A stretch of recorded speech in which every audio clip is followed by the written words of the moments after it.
Assalamualaikum warahmatullahi wabarakatuh.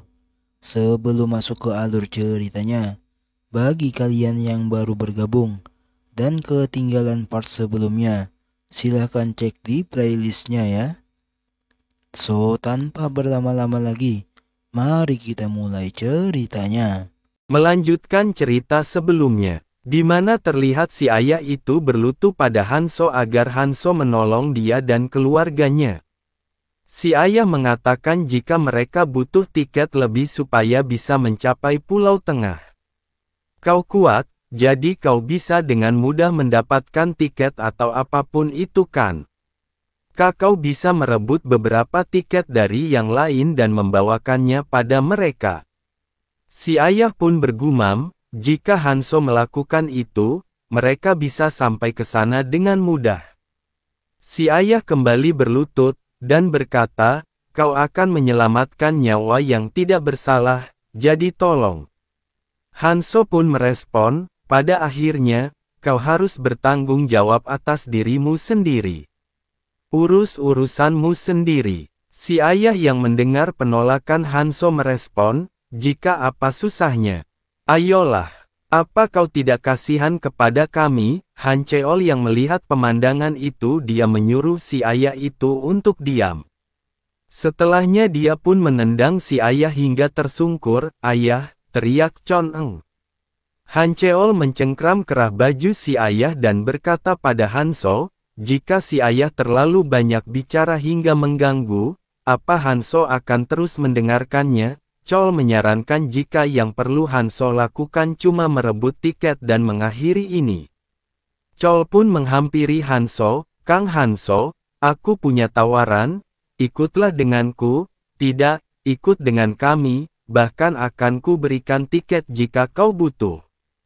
Jujur saja, meski mereka itu rekanku, aku tidak suka satu pun dari mereka. Kau juga sama kan? Kau sekuat dengan romur yang beredar, seraya menunjukkan simbol klan di tangannya. Dia melanjutkan, jadi kenapa tidak bergabung dengan orang yang selevel denganmu?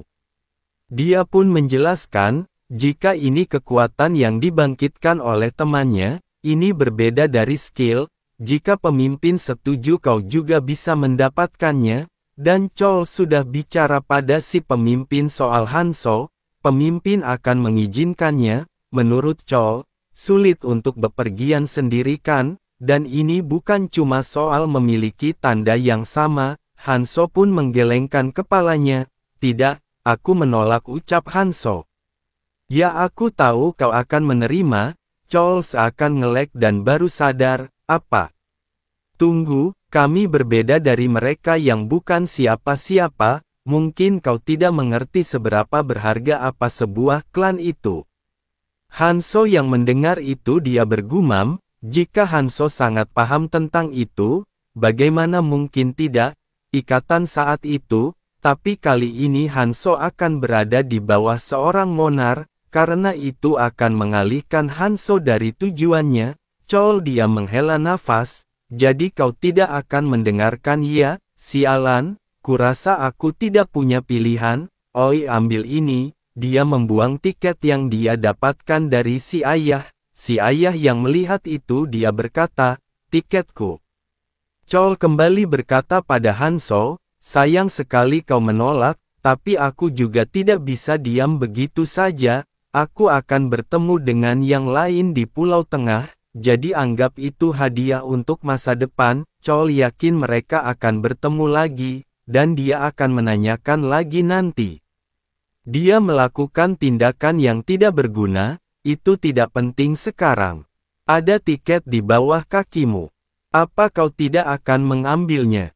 Kalau begitu, akan kuambil. Semua orang pun mulai bergegas mengambil tiket tersebut, seseorang pun berhasil mengambilnya, sekarang ini milikku.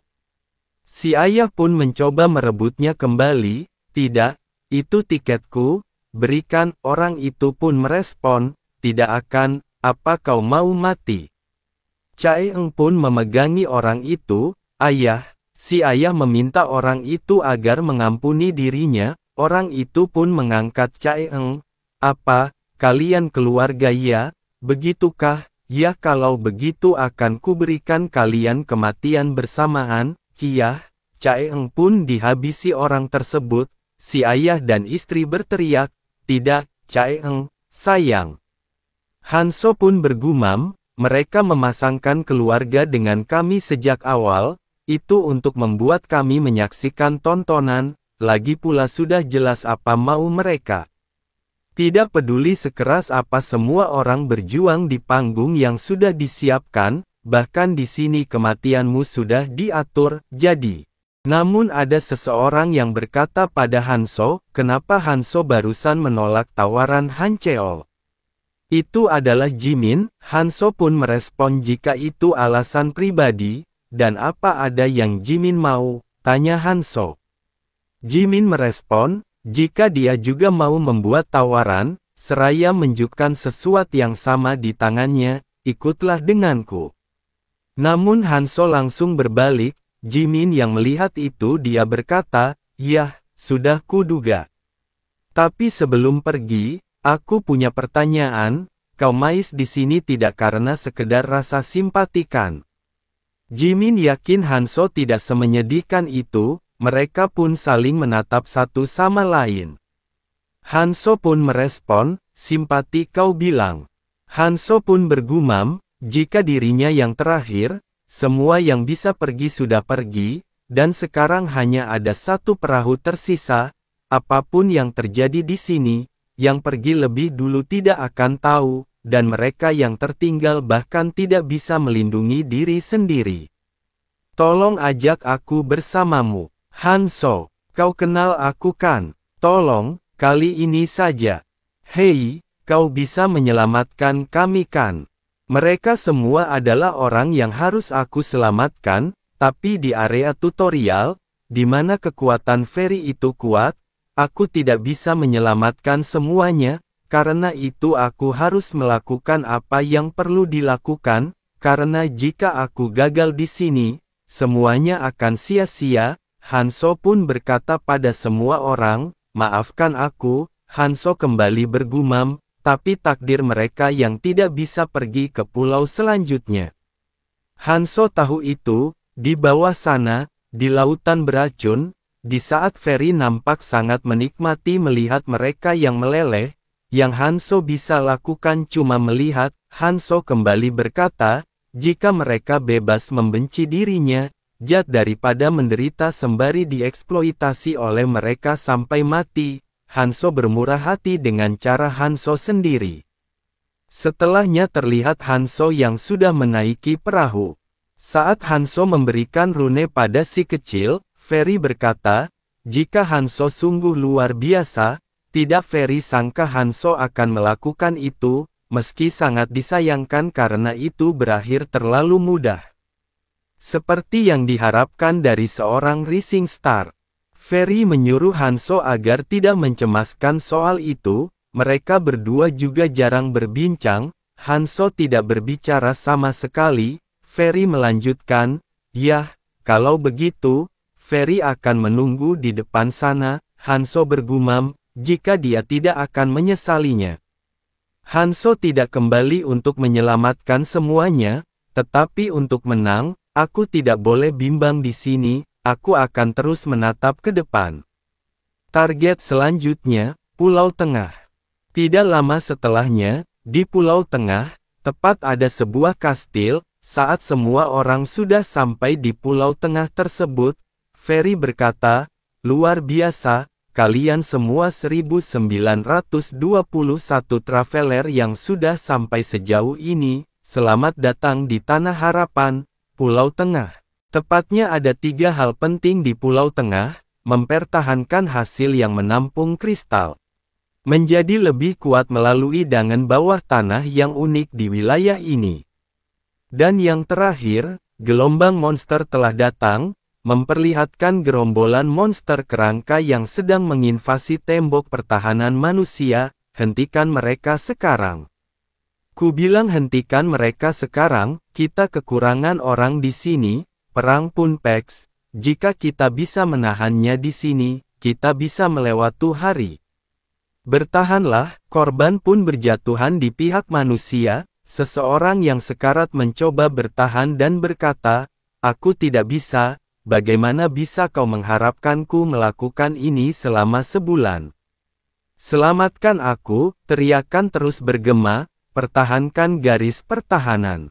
Scene berpindah di suatu ruangan, seseorang mengeprak meja, "Kita perlu menetapkan beberapa aturan, pertahanan kita hampir ditembus hanya dalam 1 hari, kita sudah menderita kerusakan parah, berapa lama kau hanya akan melihatnya? Jika kita terus seperti ini kita bukan hanya gagal melindungi kristalnya, tapi kita semua akan dibinasakan oleh para monster." Diperkenalkan orang tersebut adalah Park Jung-wook, Klan Monarch. An Ju-hyun, Hwajeong Klan Monarch. Ju-hyun berkata, "Haruskah kita tunggu untuk mendiskusikan ini sampai monark klan lainnya tiba? Yang kuat sudah ada di sini, jadi tidak ada masalah." Hong Xia, Noah Klan Monarch. "Jadi saranmu kita harus melakukan apa?" Lee Guk-tae, Smoke Klan Monarch. Jungwook berkata, "Masalah terbesarnya adalah kurangnya pasukan pertahanan, jadi mari kita ajak orang yang tidak berafiliasi dengan klan, meski dengan paksaan." Xia merespon, "Tapi kita tidak punya sarana untuk mengendalikan traveler yang belum terafiliasi ini kan?" Jungwook pun menjawab, "Kalau begitu, kita akan menangani mereka dengan paksaan," dan menurut Jungwook, kata-kata tidak akan berhasil untuk orang yang melanggar hukum seperti itu. Serangannya akan datang dalam 3 jam, dan kita tidak akan menjamin bisa menahannya kali ini. Apa kita akan membiarkan itu terjadi? Guk-tae pun merespon, "Bagaimana jika aliansi klan kita merekrut dan menggabungkan kekuatan dengan mereka? Bisakah Jungwook menjamin bahwa kita akan bisa melakukannya? Tapi meningkatnya jumlah orang yang berangkat ke Dungeon bawah tanah adalah masalah serius. Karena jumlah mereka telah meningkat pesat, jumlah mereka sekarang sebanding dengan anggota aliansi klan. Orang yang membentuk grup konyol yang disebut aliansi Basement. Sejak mereka mulai aktif mengambil tindakan, mereka sudah berada di luar kendali kita. Pertanyaan kau adalah, bisakah aliansi klan yang hanya fokus pada pertahanan menangani mereka?"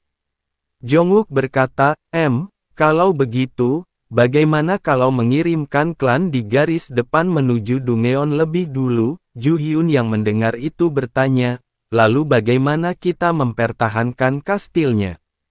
Jika itu rencananya, klan kecil harus pergi dahulu untuk mengurangi kerugian." Xia yang memperhatikan mereka dia berkata, "Mereka hanya membahas keinginan mereka, kacau sekali." Xia pun gigit jari, "Sialan, andai saja semua 1900 hanya fokus pada pertahanan. Awalnya semua orang ikut serta dalam pertahanan.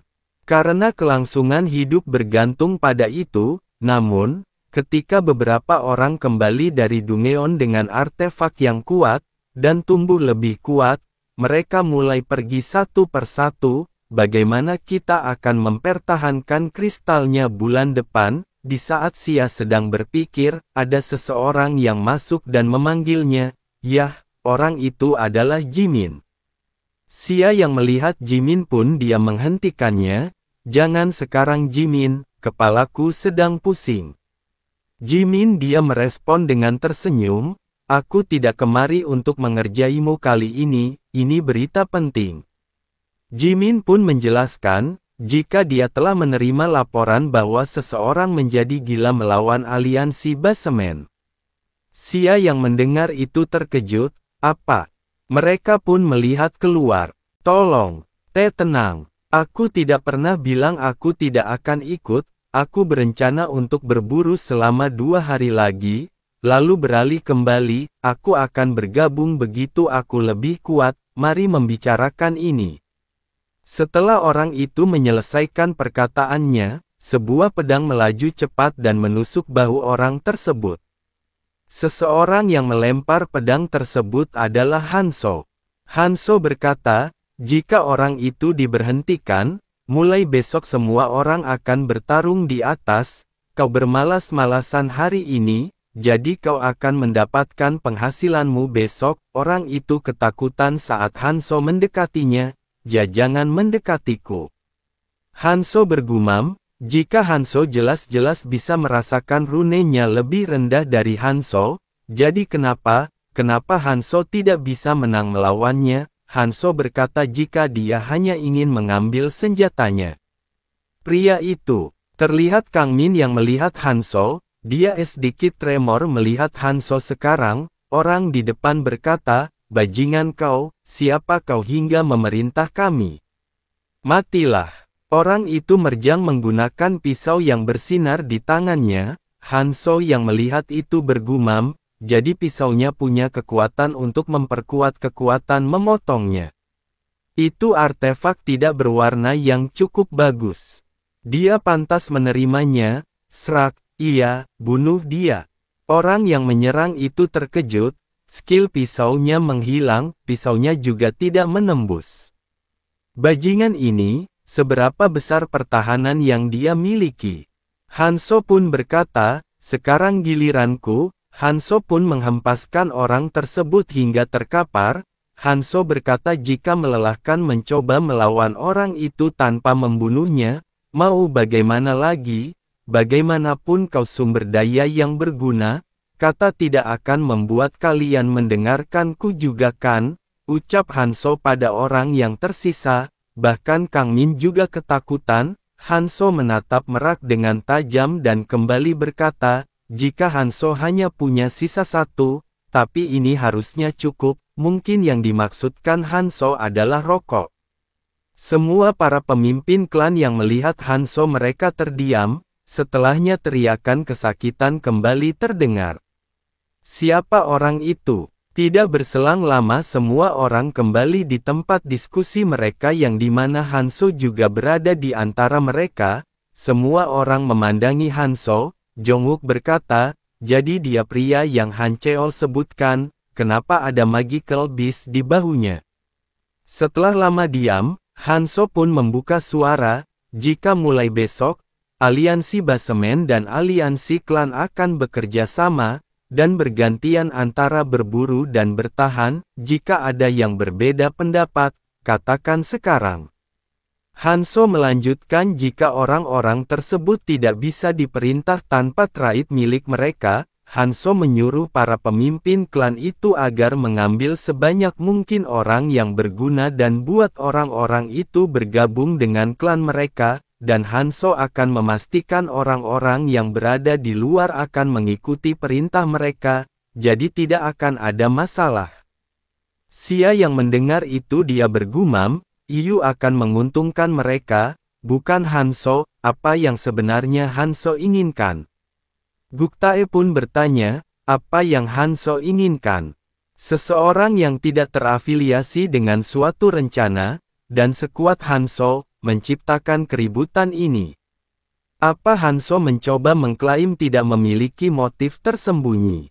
Hanso yang mendengar itu pun merespon, selama aturan dasar dan sistem sudah ditetapkan, Hanso tidak ada niat untuk ikut campur. Guktae kembali berkata jika Hanso tidak akan pernah tahu, Hanso mungkin tiba-tiba mengubah pikiranmu dan ingin menyingkirkan aliansi klan. Hanso yang mendengar itu dia perlahan bangkit dari tempat duduknya seraya berkata, jika dia tidak punya ketertarikan dengan debat kecil, tapi jika Guktae khawatir dengan itu, Hanso pun mengeluarkan aura dan skillnya. Setelahnya, semua orang terkejut, dia menghilang ucap Jongwook, dia akan menyerang. Bersiap untuk bertarung, ucap Guktae, itu cuma skill invisibility biasa. Dia tidak bisa bergerak dari tempat itu. Saat Guktae ingin mencabut pedangnya, suara Hanso terdengar, "Kau pikir, aku tidak bisa menyerang? Jika aku menginginkannya." Terlihat Hanso yang sudah berada di belakang Guktae dan memasang pisau di lehernya, itu membuat Guktae tidak berani bergerak. Dia bergumam, apa ini bukan trik sederhana biasa, tapi seekor naga Yeseng mengacaukan indramu. Tidak disangka Hanso mengalahkannya semudah itu. Hanso berkata, apa kau tahu, aku mendapatkan item baru sebelum datang kemari, aku harus mengikuti tren. Monark, ucap semua orang ingin melihat Guktae. Hanso kembali berkata, tenang, aku tidak berniat memusuhimu. Sekarang, keadaan memanggil kita untuk bekerja sama bukan? Mari saling melakukan yang terbaik dalam posisi sudut pandang kita, oke, hanya itu yang ku cari. Hanso bergumam, kami saling bertarung sampai sekarang, akan sulit bekerja sama sekarang, tapi ada waktu bagiku untuk bersikap lunak terhadap mereka, ini hanyalah awal, untuk apa yang akan terjadi selanjutnya.